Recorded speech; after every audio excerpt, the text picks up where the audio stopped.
Hello world, and welcome to another episode of We love to talk about exciting subjects in science, medicine, robotics, astronomy, futuristic ideas, music, or anything interesting in the news. So let's get into it. Did you know in the news? Human embryos.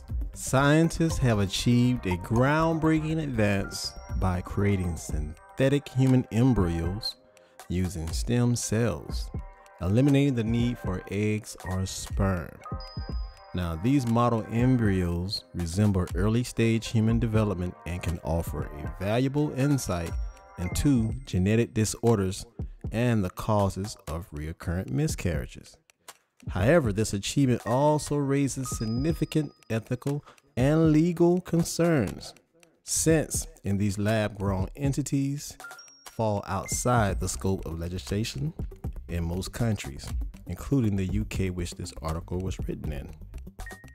Now, although these synthetic embryos lack a beating heart or the beginning of a brain, they contain cells that typically form the placenta, yolk sac, and embryo itself.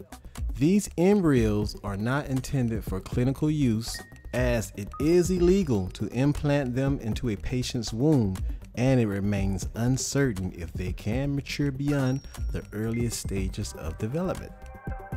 The primary motivation behind this work is to understand the black box period of human development, which is limited to 14 days of cultivation in the lab. Now, after that, researchers rely on pregnancy scans and donated embryos for further study.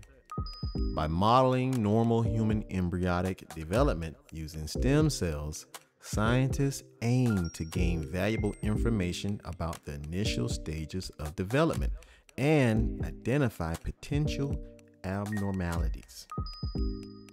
Previously, researchers demonstrated that stem cells from meats could self-assemble into early embryo-like structures, including a beating heart and the beginning of a brain.